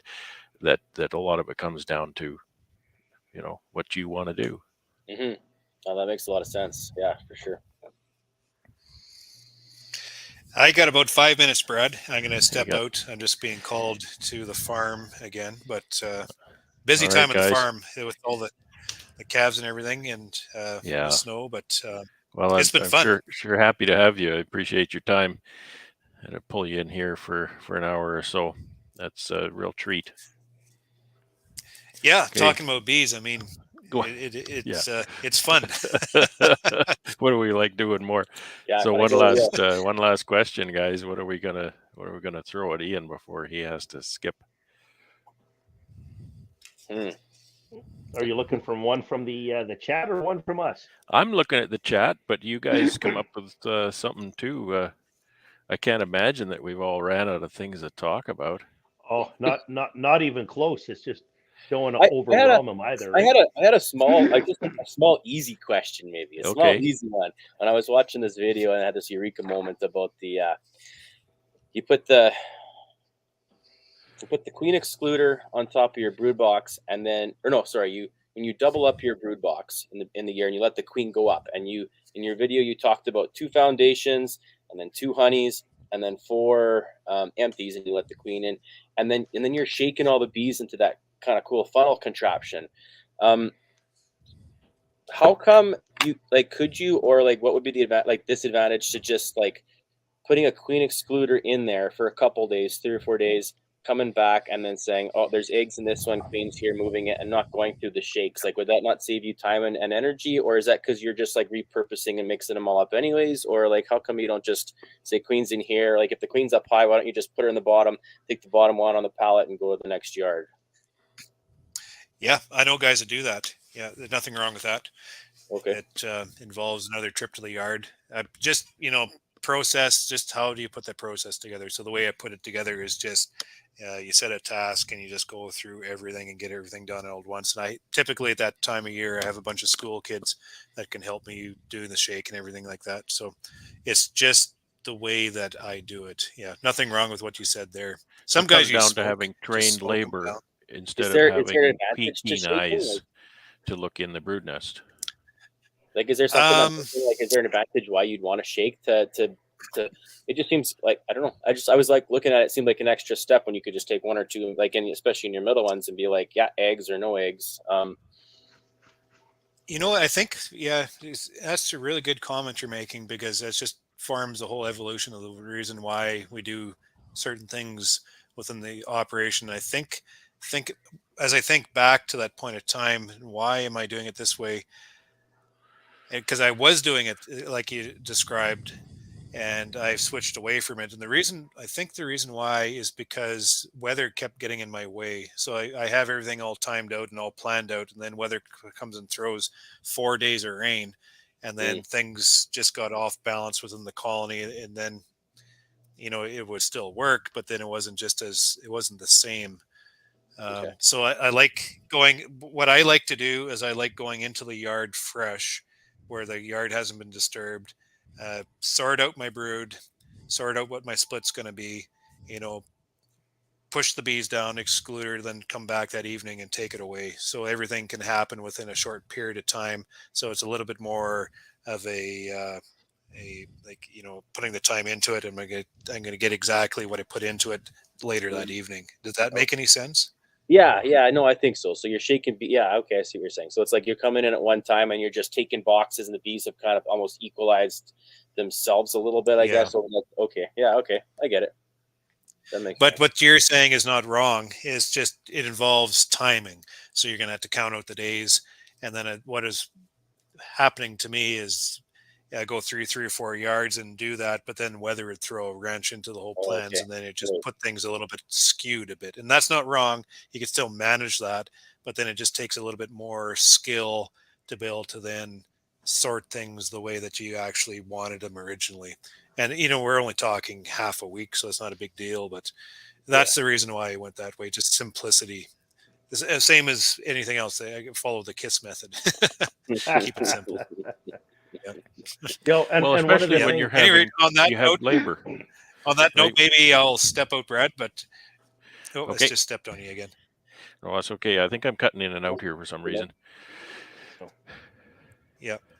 Okay, it's been a pleasure, guys. I'm going to step out, and we'll keep in touch. Have a good evening, Ian. Thanks. Yeah, thank you. Keep the videos coming. Thanks for coming in. Well, I really appreciate his time. Are you guys hearing my audio at all? What's it like? I can hear your audio. You were cutting in and out there a little bit, Brad. Is it okay right now? Test 1, 2, 3. You seem to be all right now. All right now. If I just don't move, I just won't move my head. Maybe it'll be okay.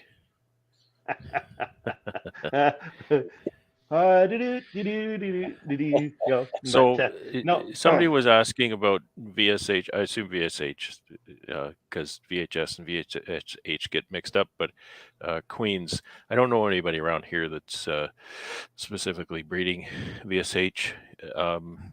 You need to do instrumental insemination to really capitalize on that. I don't know anybody around here who's doing anything like that. Just as a short answer. I bought all the equipment, but I honestly haven't had time to even look at it. Now I did sit in down at the Hive Life. There was a little bit of there was a speaker and stuff like that on it, and it's very, very interesting.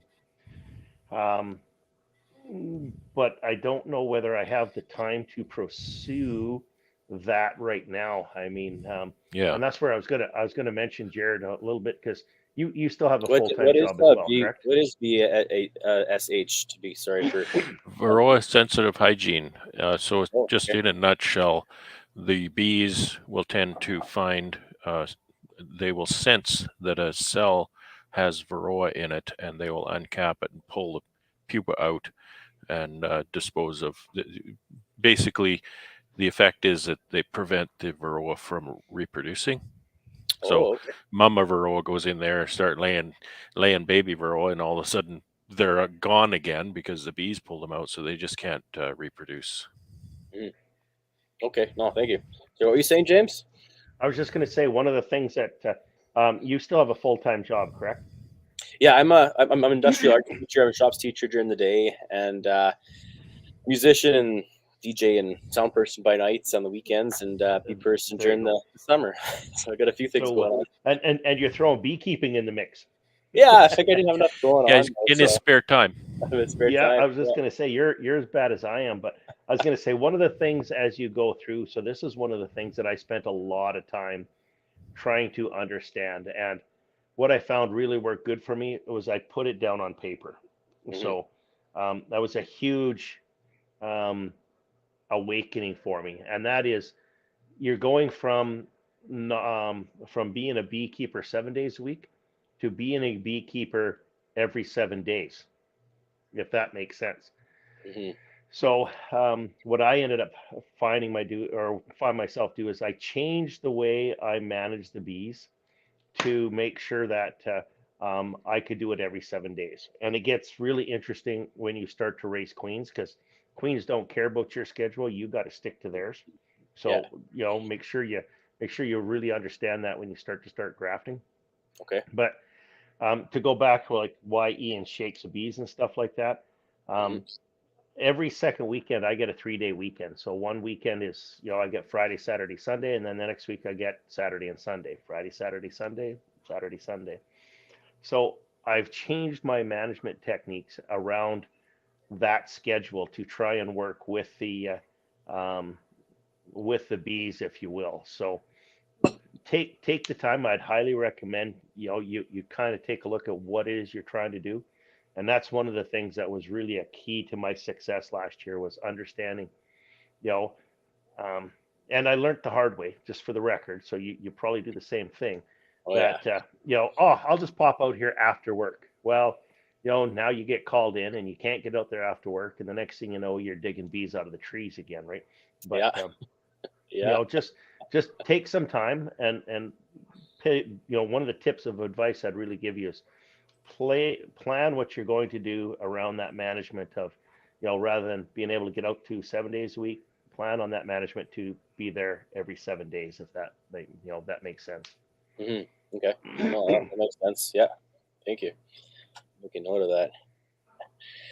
Yeah, I should be a snowplow driver. That's not a bad idea. I could get nights in. That's a lot of early mornings. I could probably squeeze a few extra hours in. Have you guys been getting a lot of snow over there? Not compared to last year. Last year was a lot. Yeah. Yeah. Well, it's been Not too bad. it started to warm up, but we've probably got, I'm going to say, 6 to 8 inches over the last couple of days. So, it's been coming down. Mhm. Yeah, Russell's right. I'm a big fan. The pro nukes. Problem solvers. Yep. You sound like you're down a tunnel now, Brad. Do I? Did you change your No. Did you change your mic? Oh, I didn't put my mic down. Oh, there you go. Is that better? Much better. Yeah, problem solvers. That's what I call them. So yeah, I'm sure glad we had the chance to talk to Ian about his, kind of his justification of his model to produce all these nukes and overwinter them and whatnot. I think it's a brilliant plan. It's been working really well for me. I don't do it exactly the way he does it, but I still use, the same kind of a model of keeping those bees tight in the summer, letting them produce some honey, and then run them through the winter in that tight box. So that's Yeah, I did a couple of those last year, not nearly enough, and I only found out recently, and it was a good question here tonight, is what percentage, so using a 30% rule for those nukes, I think that's a great idea. So yeah, I can't remember how many I had last year. I have way more this year than I had last year. Probably, I'll bet you 40% of my colonies in the building are 6 frames. There you go.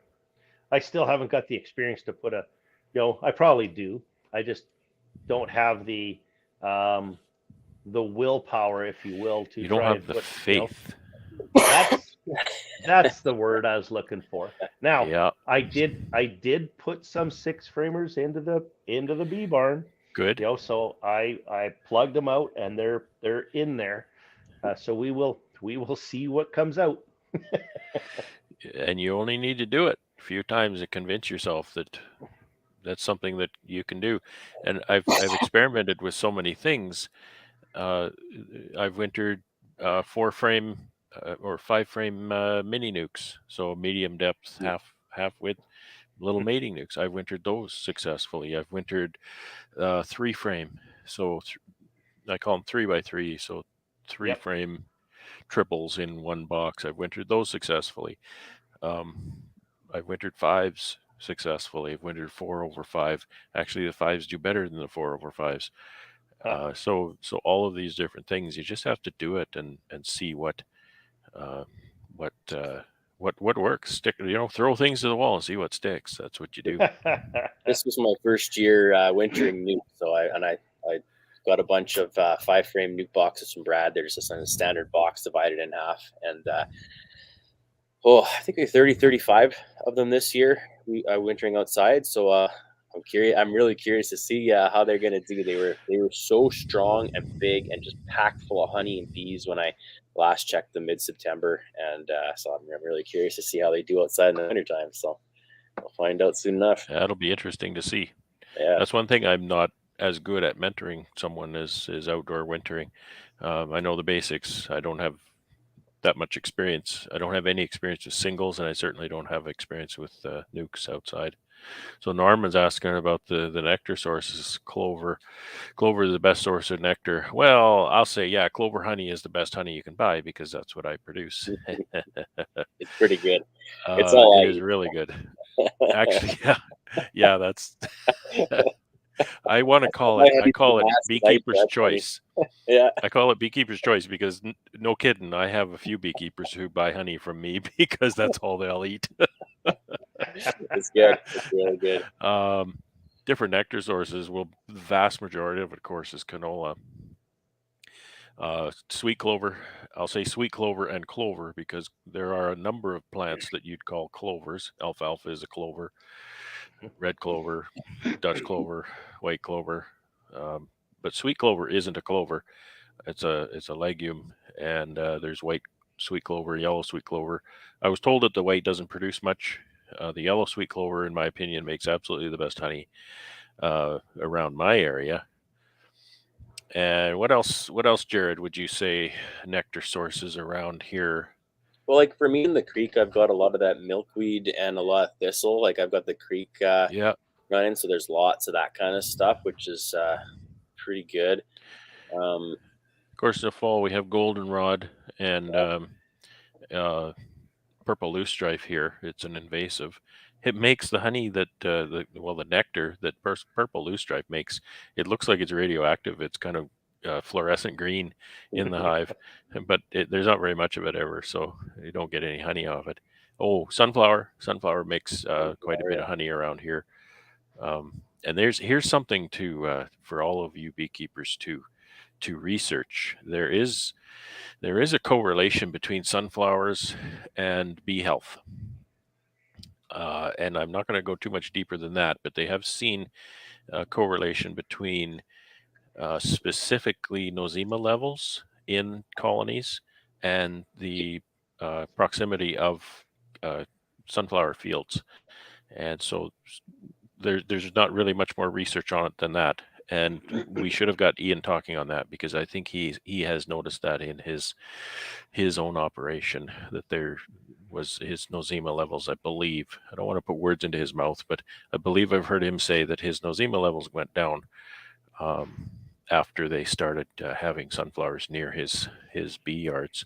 So do some research on that and see what you can find. I've wanted to plant some sunflowers out here in my field as a result. It's a later nectar too, which is nice. My first year that I had that out yard, remember we were in that out yard in Duggold's out that way, and it was kind of neat because on one side of the field was all canola, and that first pull I did was very light and clear, and then the other side of the field was sunflower, and it was a very yellow honey. You could just tell the difference in the color just looking at it. It's really yellow. Yeah, it's very yellow, isn't it? Sunflower. Mm-hmm. It's a deep yellow. A deep yellow, yeah. Yeah. So we pretty much have the same thing up here around Grand Prairie. So I mean, yeah, my largest apiary last year was pretty much stuck right beside a hay field with clover and alfalfa. So with alfalfa, like, is it my understanding is that the bees can pull nectar, but they're not good pollinators of it. Is that the yeah, thing, or what? I understand there's a couple of reasons for that. They always put those Twofold. leaf-cutter bees on there, right? And, yeah, and twofold. From what I remember, they talked about a little bit in the bee course. So you'd know such things if you took the bee course.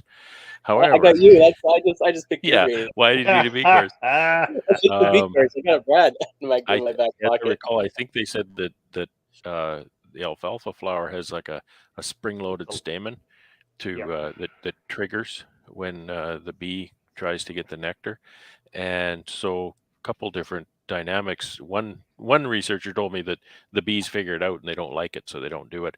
But the other told me that they have a long enough proboscis that they can actually get under that and get the nectar without tripping it. The other thing is, leaf-cutting bees have a very small foraging radius. It's about like 200 feet or something.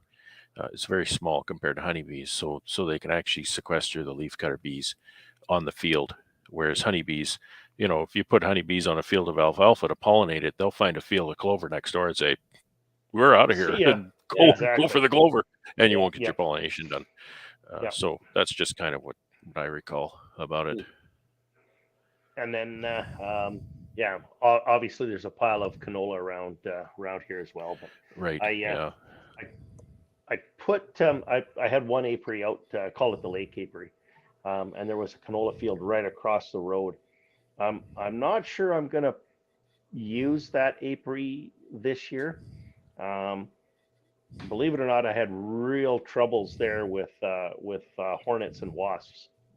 Where they actually devastated one complete hive, and it was a strong hive as well. So, there's a couple different methods that I might try, but I have a couple other locations, so I think I'll probably I might throw a hive or two there just to kind of hold on to that apiary and help the farmers out there. So they've kind of helped me out a little bit. They enjoy having the bees, but I don't think I'm going to put a large number of hives out there. So I think I'll look elsewhere. And this is part and parcel of selection of where you put your apiaries, right?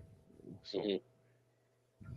I've got a couple yards that I'm looking at in the area that were good really good last year because there was like big canola crops and things like that around there. But I know the farmers, like some of these are like people that's like they've got maybe 7 or 8 or 10 acres, and maybe they're renting it to the farmer, or they, the farmer owns that acreage and they don't necessarily know what that farmer is going to put on. So I'm thinking, okay, if they put canola on last year, they're probably going to rotate. So is next year, is it going to be like, wheat or oats or something? And then is there going to be like, how far will those bees have to go to find something if it's just pure, if it's all fields around there, but there's no flowers? Like, I guess that's going to be something tricky too, right? So that's one thing I'm trying to figure out. There's a couple spots that I liked last year, that I was kind of I had some trouble moving bees last year, got out of control, but that's another story.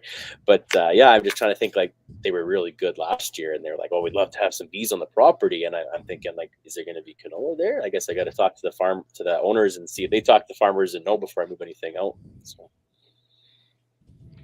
So I was looking at some of these notes. So yeah, we don't have hive beetles up here. Everybody tried to send me back to Canada with hive beetles, and I was pretty sure I'd get run out of Canada if I brought hive beetles back up here. Is that like a hasn't gotten here yet, or like hive beetles won't survive the cold winters here, or what's That's a really good question, Jared. I don't think anybody knows the answer to that, because how would you know? Yeah. How would you know? Bring them here, and if they don't survive, well, I guess they don't survive. If they do, it's, oh dear, crap. Yeah. Because you can't stop them. Yeah. If you can't prove how long have it been a big problem in the States for? You know what I mean? Like, is that? I don't know that I know when they arrived. They arrived in Florida. I've heard tell. So maybe somebody on the chat can say, when did small hive beetle arrive in the United States of America? That came from, that one came from Africa. Everything else comes from Asia here, but that one came from Africa. So I see they're asking you guys if you get any nectar from trees. So not a lot at all. I know that I got lots of poplar. I know they're bringing in lots of pollen in the pollen. Definitely tree pollen. Yeah, I've got half a dozen fruit trees, and like I know that they're on it like magnets for those couple weeks that they're flowering. Another thing that I thought was interesting was just like we were on the property for, this is going to be 10 years now, 11 years. And it wasn't until a couple of years ago that we started getting, like a few more beehives, and just one or two that we had when my wife started. We realized that we had like a lot of Saskatoon bushes on the property. And I don't know if, like, the last couple of years it was prominent. We were like, how did we miss this? And I'm just wondering, like, if it was a lack of bees and they didn't come out, or were we just, I don't think I was that oblivious to it. Like, I think I would have seen them. So I'm wondering, the bees must have been helping to pollinate and really bring it out, because the last couple of years were really, really lots of them, and it was like a big crop too. So 1996, I just did a quick search. 1996 they arrived in the United States. So a hive gate, Randy's saying try a hive gate up here. I've looked at those. I haven't tried one. I may look at trying one, but I kind of watched the live stream there the other night with Leah and Bob. They had the inventor of that hive gate on there. I haven't looked at it. I don't know enough about it. But I'd have to buy a lot of hive gates. So, yeah, that's the challenge. There's so many things that can help. There are a lot of things that can help. And if you implement 3 or 4, half a dozen or 10 things that help, you can probably make an impact on the problem. However, when you're dealing with scale, those 6 things you have to do to help causes you 15 minutes work per colony every time you work your bees, and it's going to cost you $20 per colony. Now you're looking at thousands and thousands of dollars. It's all a judgment call, and it all has to come out of the bottom line. If it's not going to meet the bottom line, then sorry, it's not going to happen. Well, and it's it's one more piece of equipment to manage. So I think they were saying 2 of those per hive. Yeah. Yeah. And it's interesting because if you look at some of the hive colony numbers that we get up here, and that's one of my concerns. And once again, I haven't done a whole lot of research on them, so I really can't comment. But one of my concerns that I had looking at that there the other night is a lot of times my entrance, which is the full width on that pallet of that Yeah. box, Yeah. is absolutely active in and out, in and out, in and out. And my concern with is now putting them through one of those hive gates. I don't know if I would have the flow for the bees to get in and out I would need. I really think I'd be restricting Yeah. the hive. Yeah. So So here's something I want to throw in. We have a lot of very knowledgeable beekeepers in our local association, and there's one fellow who's been keeping bees for literally decades, and he's a very specific beekeeper. He really understands the science of what's going on, and he's extremely successful. And this topic came up in our association one night, and he said, if your hive is being killed by yellow jackets, let it die. And everybody just gasped, but he went on and he said, there's actually a genetic deficiency that prevents that colony from defending itself against those yellow jackets. And that's not a genetic trait you want to propagate in your apiary. exactly. So that is a natural selection that you want to let happen.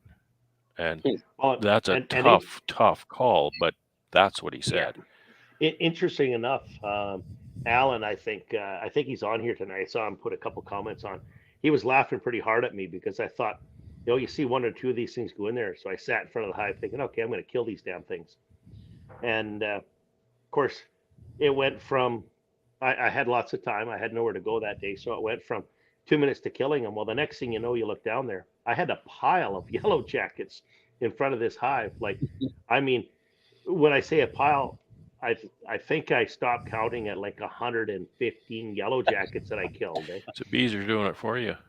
So and I finally says, okay, this is crazy. Like I literally had a big pile of yellow jackets at the front of this thing that I had killed. But well, you were killing. Sorry, I missed that part. that I had actually killed. I'm sitting there with my hive tool crushing these yellow jackets as they were landing on the landing board on the front of the pallet, going in and out. I swear to God, he was just laughing his butt off at me. But I then realized exactly how many yellow jackets that were there, and I came to the realization that they had actually been doing this for quite some time because that was their food source. So Zeroed in. To go back to those genetics, they had been doing this for way longer than I had even thought. Something just occurred to me. And many people from my association have been saying, I think they said about last fall, or was it the fall before? I think the fall before, maybe. It doesn't matter. So many people, they were saying, I've never seen yellow jackets like that in my apiary before.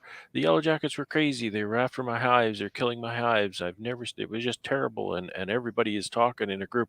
Yeah, I had the same experience.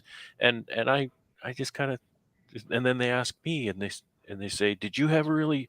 And I say, no, I don't have a yellow jacket problem. I see them, but not that many, and they don't bother my hives. Okay, so what's different? It's not because I'm so brilliant. It's something, and it just occurred to me. I place my hive entrances differently than any other beekeeper I've ever seen. Towards my hive entrances face each other. Yep. I have my two-way pallets, and the two pallets face one another, and I do it for wind block the entrance, and they're about 18 inches apart. And so anything that flies into that entrance has to fly in very close proximity to 4 honeybee colonies. That's a pretty dangerous place for a yellow jacket to be. Could be. Maybe that's contributing to that. That could be part of it. Yep. So it just occurred to me just now. Yep. That whole boric acid and chicken in a bottle. So I did that last year. I actually took a 4-liter pop bottle.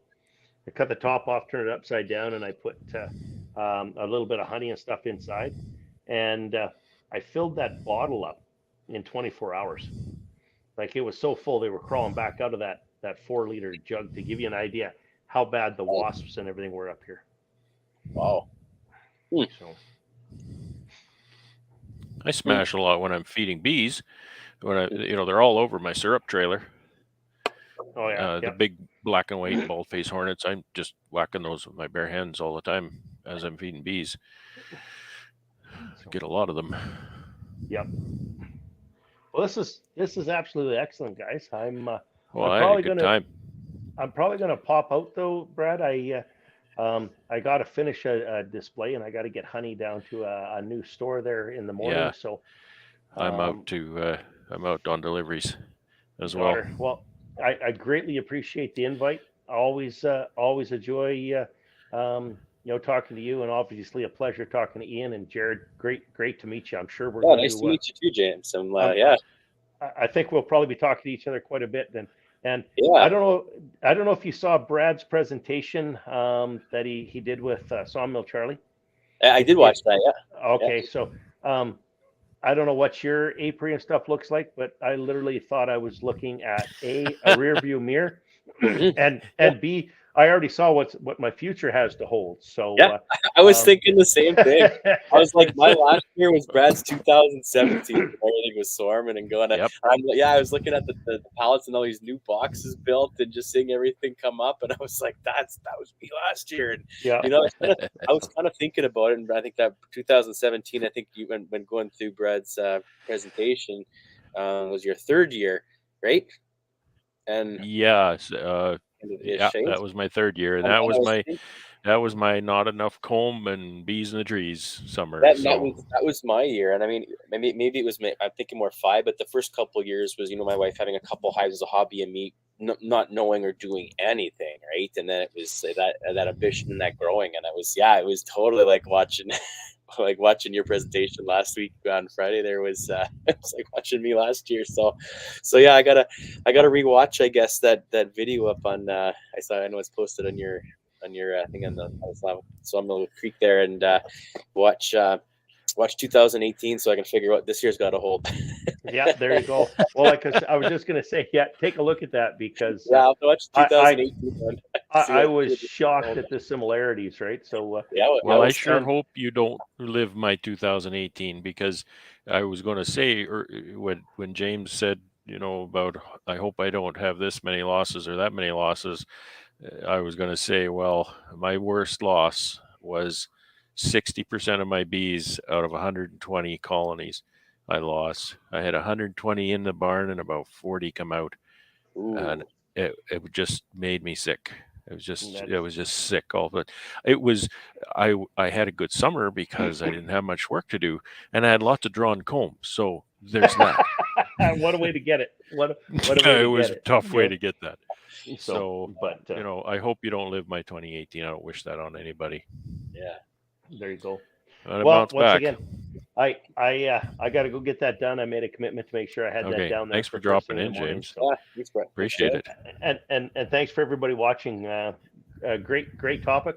And let me know when you do this again. I would love to join you. Yeah, we'll do it again. Alrighty. Take care, James. Yeah. Bye for now. Bye. So, Jared and I, and I'm just the apprentice. I'm going to go for a little while, but it's late. But yeah, so thanks for everybody dropping in. It's been a really good chat and lots of good questions. Mm-hmm. So you had some really good questions for Ian. That was really nice. Oh, thanks. I was thinking about it for a while. I remember the first thing that you told me. I said, Brad, I want you to be my official mentor. Like I want to be your apprentice. And so I take this work very seriously. And the first thing you got to do is watch every single Ian Steppler video. But I can't keep up with that. I thought I said careful what you wish for. I know. I'm trying. It's hard. There's a lot of videos out there. Like I said, I'm telling Brad, I'm like literally dream. I'll put this stuff in before bed. I'm listening to Ian talk, and then I'm dozing off, and I'm waking up at 2 o'clock in the morning with my earbuds still in and listening to it. I'm literally dreaming about it in my sleep. I'm like, we're like, me, Brad, and Ian are like, yeah, 3 best friends anyone ever had in my dreams. Yeah, it's awesome. Well, so this chat was a dream come true. Oh, it was, yeah, yeah. Yeah. Norm is just here for the jokes. He's counting the jokes. Yeah. That's awesome. Yeah, well, I'm sure glad you could make it tonight. That's really great. Oh, no, it was awesome. I was telling Brad the other day. I'll go to bed listening to Ian Steppler videos, and I'm dreaming about Ian Steppler. And my wife goes to bed, and before bed she'll watch Yellowstone, and she's dreaming about all the cowboys. And I'll look over at her in the middle of the night. She's got a big smile. And I got the next morning. What are you smiling about? I'm like, I'll be keeping with Ian. That's completely normal. Yeah. Yeah, no, Brad's a great mentor. I'm super happy, fortunate, blessed to have Brad as a beekeeper. So self-serving, but I just want to turn that around. That's only because I have a fantastic mentor, and you all got to meet him tonight. He's just a fantastic human being and a great bee mentor.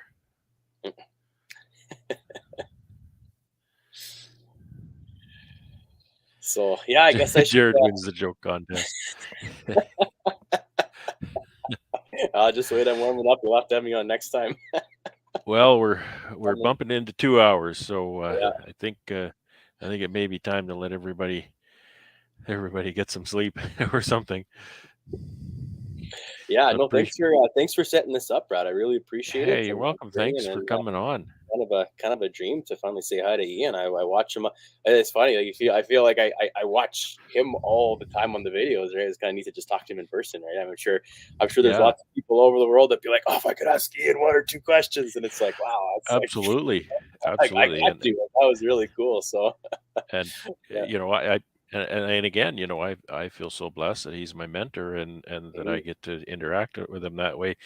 It's still, you know, his fame and notoriety still, you know, is, I don't know how to process that whole thing, because I knew him way before he was famous, and so I super appreciate him as a friend and my mentor. The fame thing just kind of grew as our relationship grew. So it was really kind of, it was weird. And so, you know, people ask me all the time, they say, well, you know Ian? Yeah, I know Ian.